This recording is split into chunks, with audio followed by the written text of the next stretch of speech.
lagi. Dan benar saja, paginya ia minta diajari cara dinner yang baik ke pelayan sekalipun asistennya. Ia merayu asistennya jika mau melatihnya, Terbalinda belikan es krim, nonton drakor, nonton aja. Akhirnya pelayannya pun mengajarinya etika dasar dinner berkelas dengan cara memamerkan bahwa ia benar-benar mau belajar.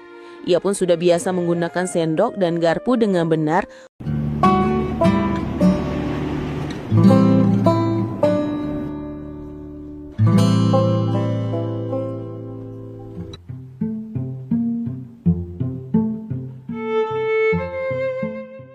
Jika kamu percaya bahwa terkadang sebuah film bisa bikin kita terinspirasi dan berpikir ke dalam diri kita sendiri bahwa sebenarnya kehidupan ini hanya tentang melihat, mencontoh, dan pada akhirnya menilai kepada diri kita sendiri. Bagaimana jika nanti itu kita? Bagaimana jika itu terjadi pada diri kita sendiri? Kalian akan merasakannya setelah melihat alir cerita film ini. Yuk langsung saja.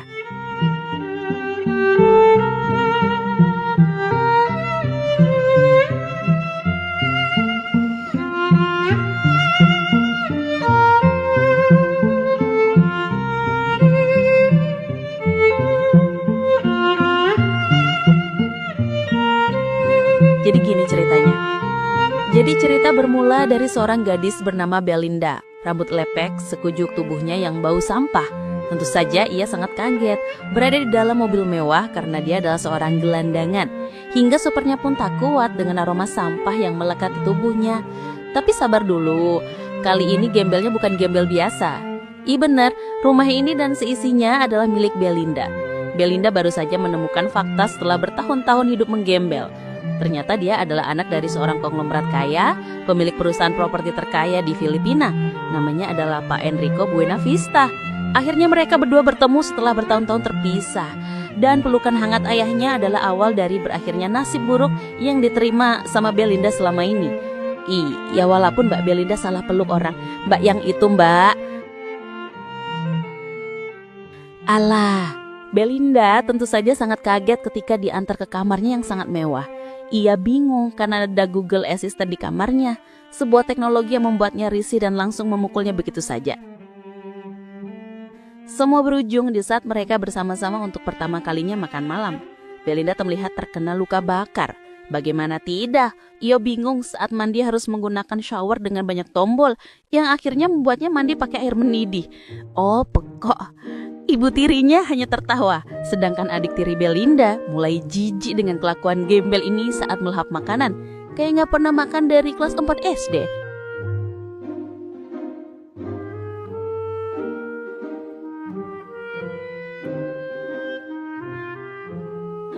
Malamnya setelah makan bersama, ayah Belinda mengajaknya untuk mengobrol sekaligus meminta maaf. Karena baru menemukannya setelah bertahun-tahun semenjak perceraiannya dengan ibu Belinda. Ibunya tak pernah mau memberitahu keberadaan Belinda hingga beliau meninggal.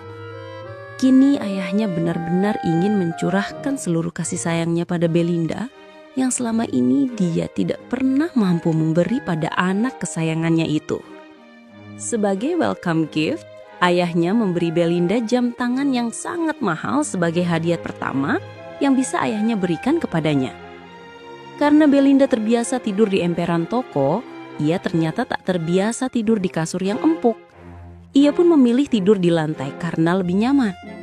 Namun saat pembantu di rumahnya berniat ingin membangunkan Belinda, ia kaget karena mulut Belinda berbusa. Namun ternyata itu adalah cangkemnya Belinda yang sedang ngiler. Anjing. Pagi itu Jacob diminta ayah Belinda untuk memperkenalkan salah satu hotel miliknya. Jacob adalah pengacara sekaligus tangan kanan Crazy Regis di Filipina itu. Ia pun memberikan handphone untuk Belinda agar Belinda bisa menghubungi keluarganya kapanpun. Belinda diminta untuk segera sarapan dan bergegas ke hotel. Namun Belinda tak sempat menikmati semua sarapan mewah yang sudah dihidangkan pembantunya. Untuk pertama kalinya, Belinda sangat takjub melihat hotel ayahnya semegah ini. Namun Jacob menceritakan jika ini hanya satu dari puluhan hotel milik ayah Belinda. Belum lagi beberapa investasi propertinya di luar negeri.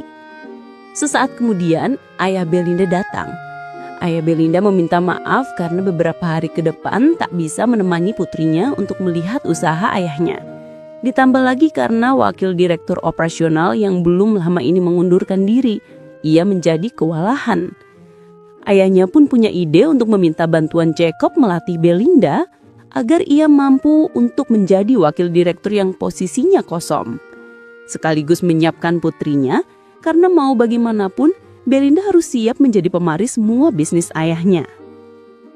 Jacob dan ibu tiri Belinda pun sepakat untuk memulai itu dengan memperbaiki tampilan Belinda agar tidak berantakan lagi. Ibu tirinya mengajak Belinda untuk spa. Namun saat di dalam spa, tiba-tiba dan inilah Belinda yang baru. Seorang Belinda.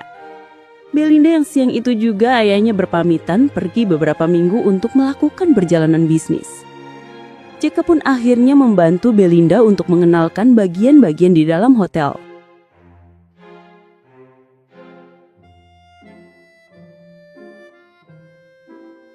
Namun Belinda nggak tertarik sama sekali tentang semua yang dijelaskan Jacob. Hingga saat Jacob harus pergi sebentar, Belinda mengotori seluruh toilet di hotelnya sendiri. Kejadian itu pun langsung terdengar dan memarahi kepala OB karena orang yang ngotori yang memilik hotel tersebut. Namun Belinda nggak peduli karena Belinda sudah biasa hidup seperti itu sebelum hidupnya gelandangan. Sekarang Belinda punya ruangan bos tasar sendiri agar memudahkannya dalam bekerja. Ia juga diminta mengikuti kelas etika dasar tentang bagaimana orang kaya berjabat tangan dan menyambut partner bisnis, serta etika dasar makan saat berjamuan dengan tamu bisnisnya. Pelatih terbaik di negaranya sudah tak sanggup lagi mengajari Belinda untuk belajar etika dasar. Kabarnya sekarang beliau beralih profesi jadi tukang fotokopi keliling. Sehingga malam berikutnya terpaksa Jacob sendirilah yang harus mengajari Belinda secara dinner yang baik. Saat Jacob mengajari Belinda, temannya datang. Ia pun meminta maaf pada temannya karena kelakuan Belinda yang kurang sopan. Karena Belinda mengerokok sampai habis. Ya Allah, Belinda. Relawanku hanya kau saja. Saat Belinda melihat meja sebelah yang sedang disajikan steak mewah dengan api di atasnya, ia malah menguyu seorang sultan kaya raya yang lagi makan. Ia pikir itu adalah kebakaran sehingga Belinda memadamkan apinya. Ya, sungguh gadis idaman. Amarah Jacob sudah tak tertahankan lagi. Belinda benar-benar tak belajar apapun dari semua pelatihan yang diberikan. Melihat kemarahan Jacob, Belinda meminta maaf karena untuknya semua hal ini sangat baru. Ia belum terbiasa dengan semua kemewahan ini dan semua hal terasa sulit. Namun ia memohon pada Jacob untuk memberinya kesempatan agar ia belajar lebih keras lagi. Dan benar saja, paginya ia minta diajari cara dinner yang baik ke pelayan sekalipun asistennya. Ia merayu asistennya jika mau melatihnya, Belinda belikan es krim, nonton drakor, nonton aja. Akhirnya pelayannya pun mengajarinya etika dasar dinner berkelas dengan cara memamerkan bahwa ia benar-benar mau belajar. Ia pun sudah biasa menggunakan sendok dan garpu dengan benar, walaupun belum sempurna. Tapi Jacob hanya tersenyum karena melihat usaha Belinda yang sangat keras untuk benar-benar bisa menjadi wanita mewah dan elegan. Sepulang makan malam dengan Jacob, mereka berdua mulai bercerita satu sama lain. Jacob yang biasa angguh luar biasa pun merasa bahwa Belinda memang gadis lugun dan baik. Apalagi saat Belinda mulai menceritakan tentang bagaimana dulu dia hidup dan jadi orang yang sangat miskin. Bahkan Belinda tak pernah kepikiran untuk makan makanan enak, apalagi belajar makan dengan elegan dan mewah. Dulu, makan telur dadar atau rebus tanpa tambahan apapun sudah menjadi makanan yang sangat mewah untuknya. Tak pernah sedikit pun ia bermimpi tentang hari ini. Untuknya sekarang mencintai dan dicintai ayahnya yang selama ini tak pernah ia dapatkan adalah anugerah terindah dalam hidupnya. Mendengar hal itu, Jacob dan Sea pun terharu dengan perjuangan hidup seorang Belinda. Senyum Jacob yang mereka seakan penanda malam itu adalah malam yang berkesan untuknya. Saat sampai depan rumah, Belinda pun terima kasih karena sudah diajarkan banyak hal. Begitu pula Jacob yang tak kalah bahagia melihat sosok wanita yang luar biasa dalam hidupnya. Dengan malu-malu mereka berdua pun berpelukan. Sebuah ucapan terima kasih dari lubuk hati mereka berdua yang paling dalam. Hari berikutnya, Belinda dan Jacob terlihat makin akrab. Hari ini, Belinda mendapat tantangan baru, yaitu mengikuti rapat direktur di perusahaan. Namun saat rapat, perut Belinda sudah tak kuat lagi menahan gempuran bom atom di perutnya yang membuat ia tak fokus menjawab semua pertanyaan direktur lain. Hingga akhirnya, karena sampai akhir Belinda tak terlihat, Jacob mencarinya ke toilet. Ternyata Belinda malah main TikTok sama Opi Ubi di sana. Karena kekip lagi ngelihatin Belinda, terpaksa Jacob menuruti paksaan Belinda untuk pargoy bareng gemoy. Ia merasa walaupun Belinda ngisingan, tapi ia sangat rendah hati, bahkan pada karyawan yang paling bawah sekalipun.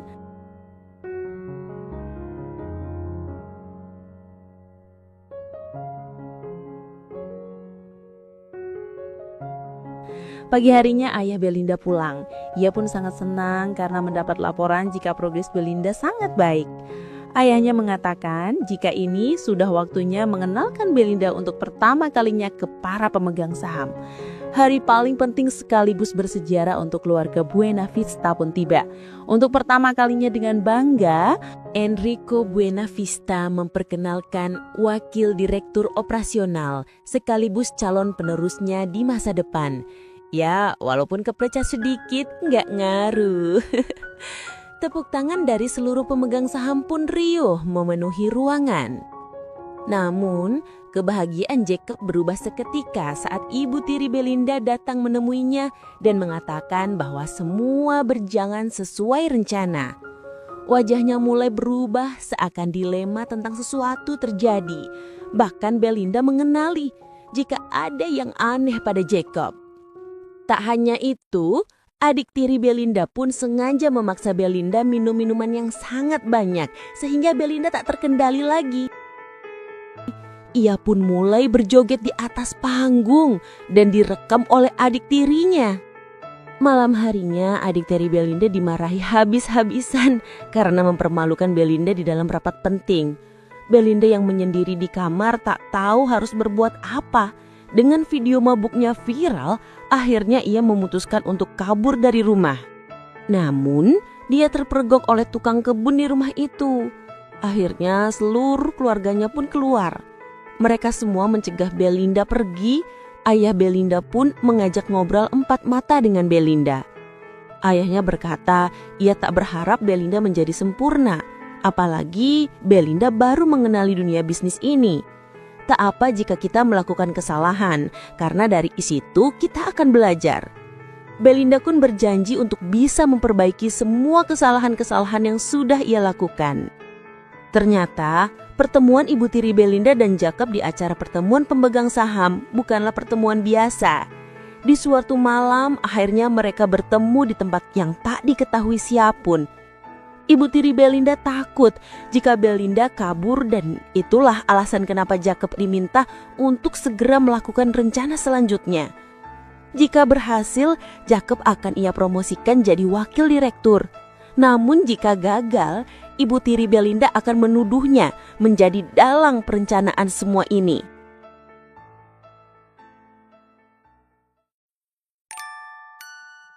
Belinda mulai dikenal sebagai bos yang sangat rendah hati. Ia mulai mengkoreksi semua menu makanan di hotel dan mengkoreksi gaji karyawannya di sana yang ternyata terlalu rendah. Begitupun saat makan siang, ia lebih memilih beri batagor daripada makanan mewah di hotel. Namun ada yang aneh untuknya. Saat Belinda sedang survei di kantor, ia melihat sikap Jacob makin aneh. Bahkan ia memang benar-benar menghindari Belinda. Saat malam penandatangan di ruangan, akhirnya Jacob melihat Belinda dan langsung pergi.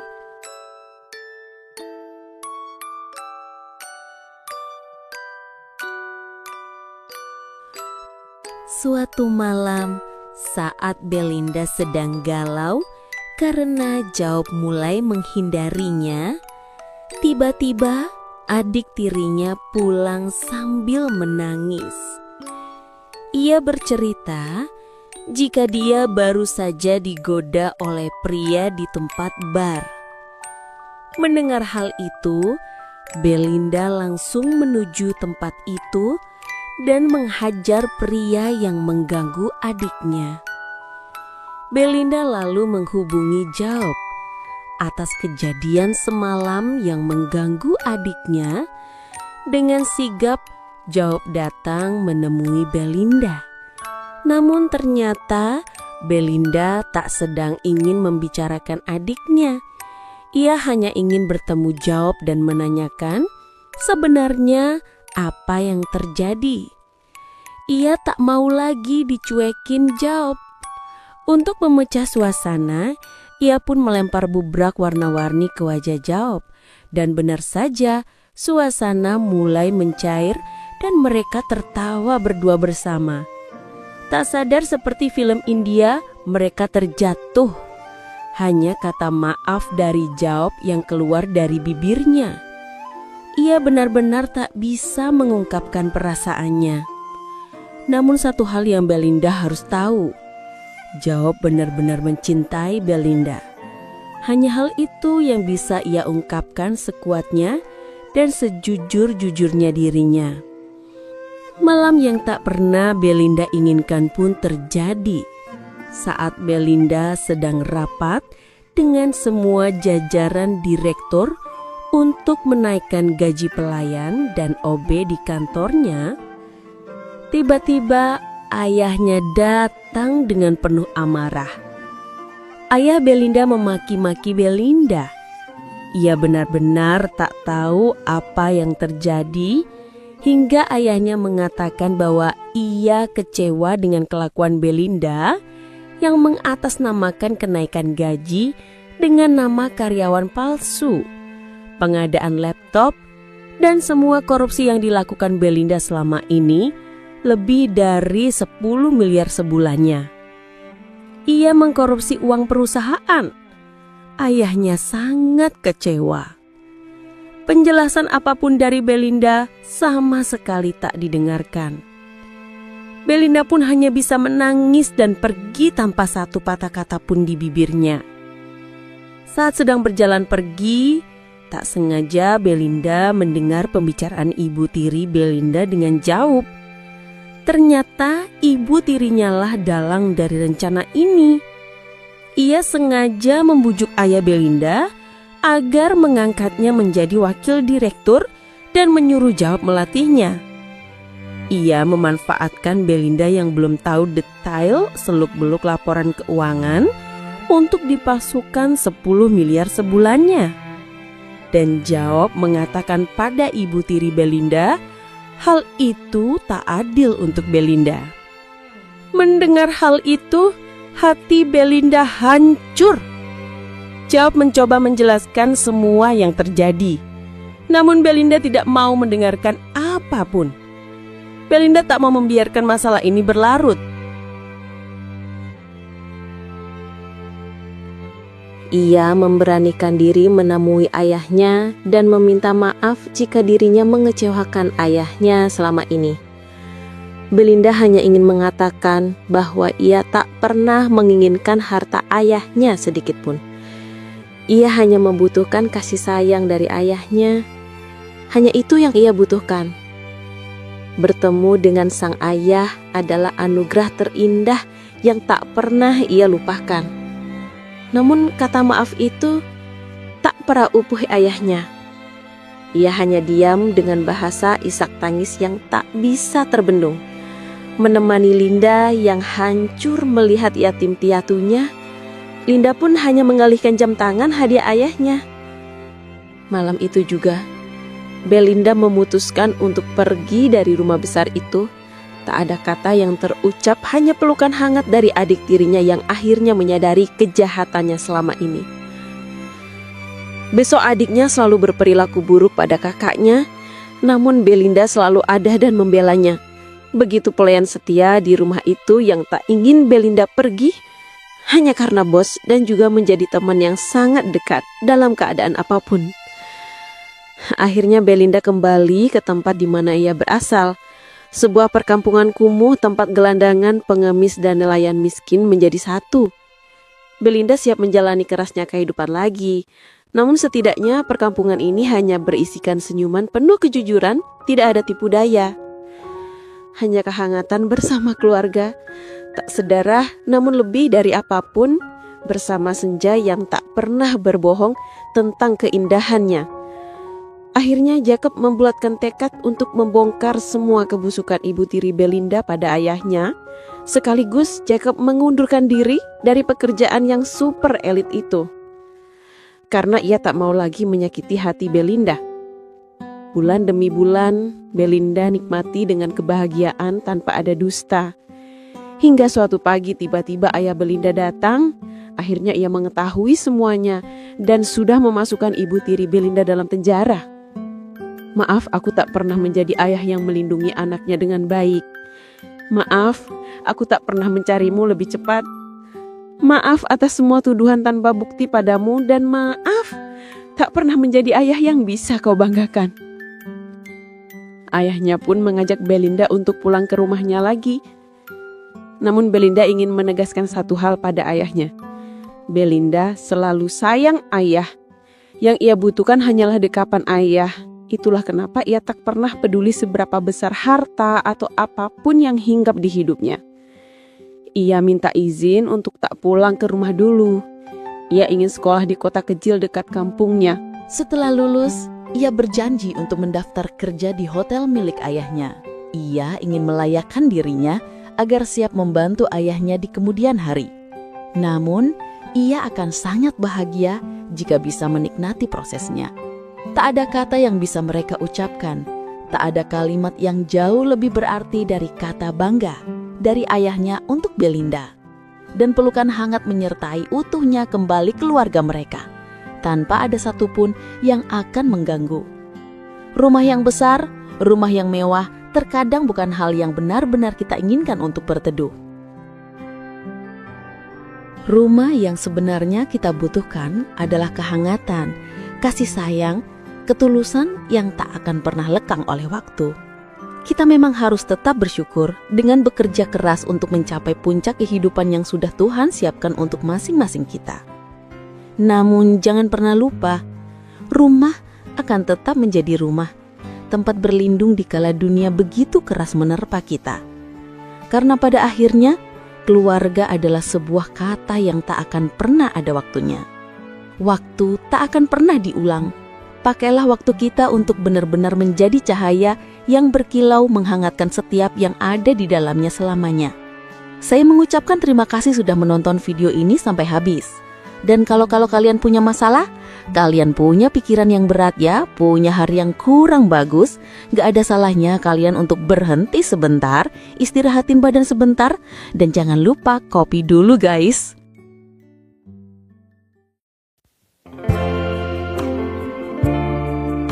Dalam alur cerita film ini, banyak mengajarkan arti tentang kehidupan.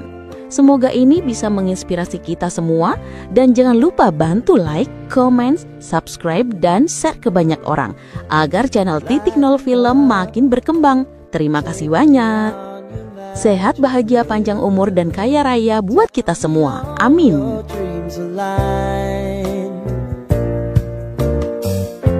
Sign me up and tell me about the people that you know who are trying to feel alive.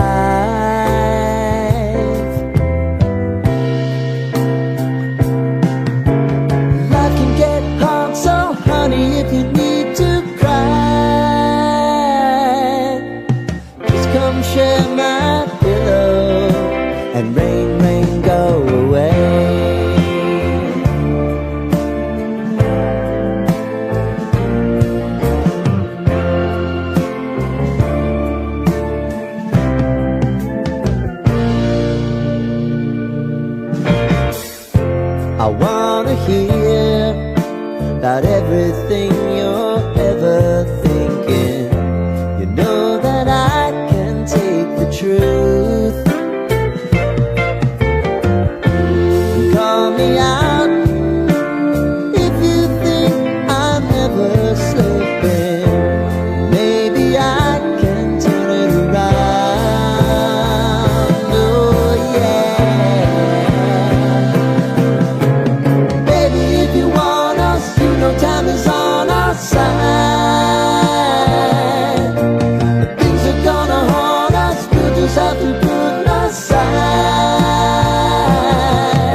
I'll never forget